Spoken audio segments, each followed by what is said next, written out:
the Honeycomb Aeronautical Alpha XPC.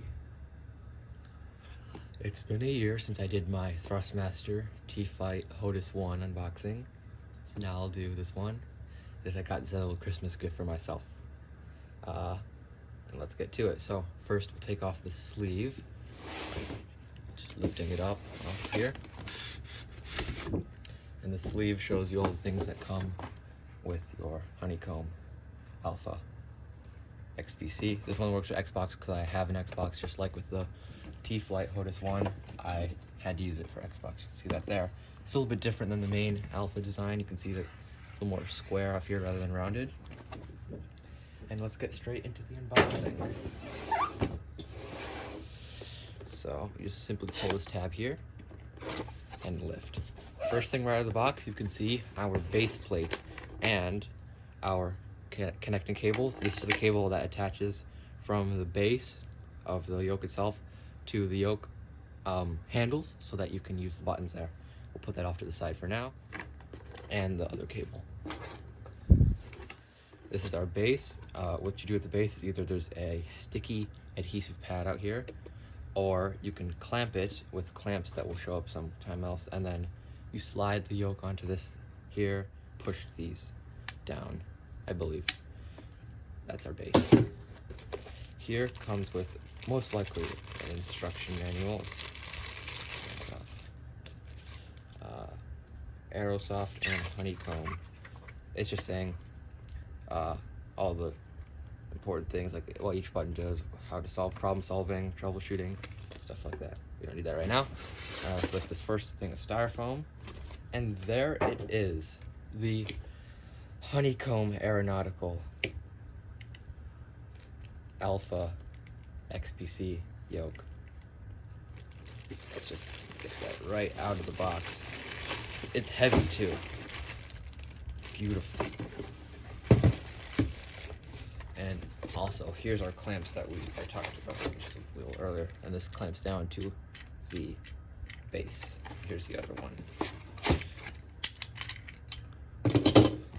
And that's all that's in the box, I believe. Yes. That's all.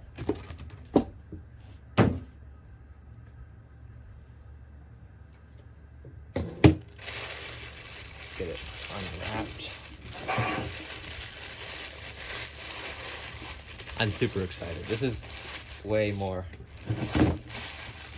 interesting for me than the T-Flight HOTUS 1 that I did earlier. And at the bottom there's a little, I'm gonna take off. Look at that. Beautiful. Here's our, close. You can see our Xbox button and the other buttons that come with the Xbox. This is the menu, share, and view button. Here's our start switch. So off, right, left, both start. And it's spring-loaded, unlike the regular Alpha. Also, we have our light switches and battery switches. Very nice feeling. You hear that?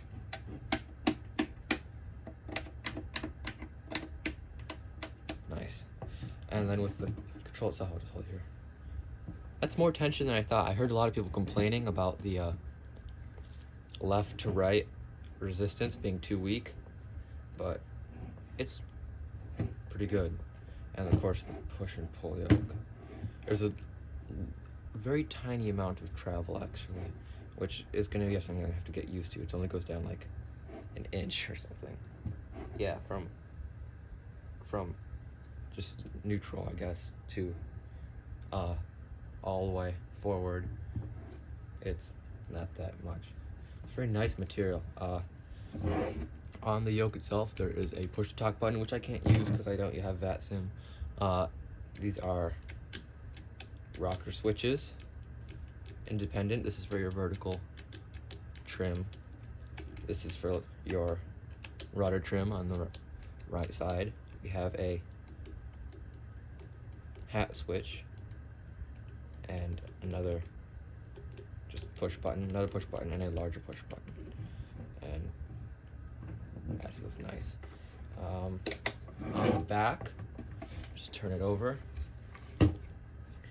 we have the Xbox to PC switch here, a LED button, and your ports, and these little things clamp down to the base. So let's get it set up. First, what you'll do is you'll take the base, right, and you put it somewhere where you can clamp it down. Grab your clamps, and let me actually move this to the left side here, like that. And then continue.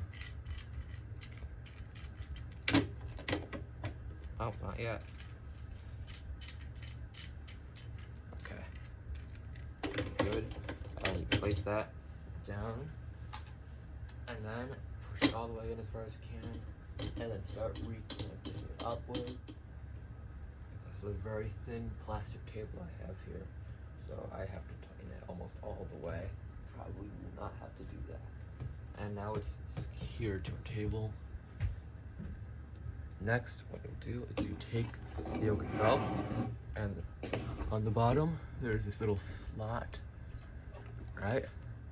And you just slide this little port here. Yep. Sorry if I hit the camera a little bit. Let me actually move this a little bit like that. Okay. And then slide it in and back. Okay. And then come around here. And you tighten these down until you can't tighten it any further. And now your yoke is secured. You got it. Okay. This is the port to the Xbox. This is more important. This is our port to the yoke and its base. So here's the yoke up close. And with this switch, you're just gonna simply move this out of the way a little bit. Plug it in here. I think this is the wrong way. Take this side, plug it in here. Snaps, and then find the port up onto the yoke itself, which is going to be right here. And now it's connected. See that little bit in there? You twist, and that line will not snap because of the coiling there. Now I'll actually get it plugged in. Take this port and go over to my Xbox. And with that, you see those LEDs come to life. And as always, there's that controls in the back where you can switch on how much light that you want. Let's go for maximum glow here. Like it. There. And we'll hop into the sim.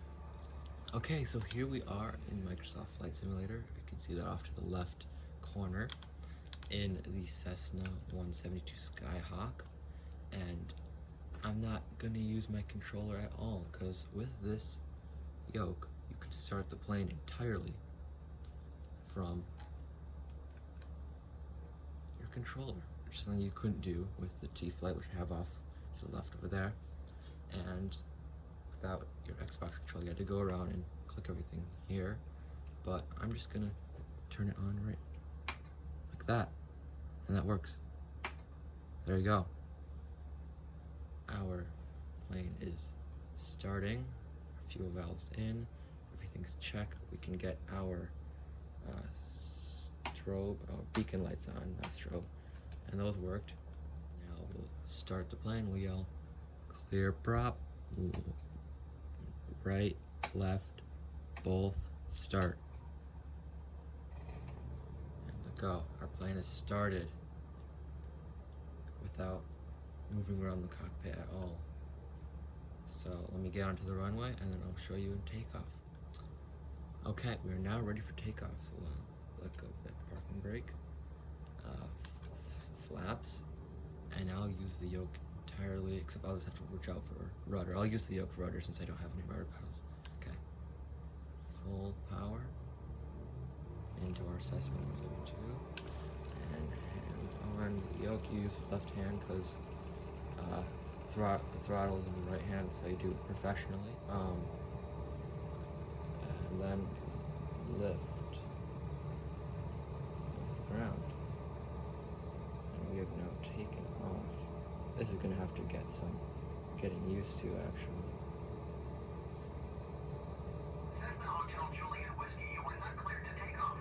Ignore ATC. This can't really say how it feels because I am not used to it at all. The turning is easy. The controlling how your pitch is a little hard because I was used to rotating back like that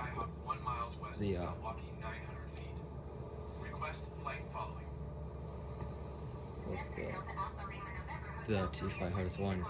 And to mention the sensitivity and the dead zones, its dead zone looks like nothing. It is basically zero dead zone. However, reaction, sensitivity, stuff like that, I think that's something you can fix in the sim because it's pretty lackluster right now. It's kind of the same as the T-Flight, so if I go all the way right, you can see that in the sim, it's quite a delay. It's not that bad, but it might get a little annoying if I'm trying to do sharp turns. I don't know when you'd ever do a sharp turn like this, but it's a little, yeah, see that? It's almost 90 degrees, it's not in the sim. So that's something you can notice. I know you're not supposed to do two hands, but I don't really know how to do this. I'm gonna go in for a terrible landing now. Roger, Cessna Hotel, Juliet Whiskey. Okay, let's see. Coming in sharp. Turn.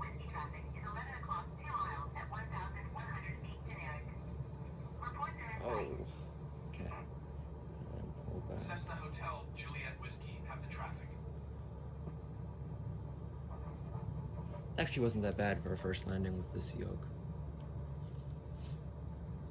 And yeah, it's the Honeycomb Aeronautical Alpha XPC for Xbox and PC, as the name suggests. Thank you for watching. That was my unboxing, and maybe later on I'll do an unboxing of the Bravo, which is the throttle quadrant. And yeah, thank you for watching, and maybe expect to see another video about the Bravo, connected by the Xbox hub to this, which is the Alpha XPC. Thank you for watching. Goodbye.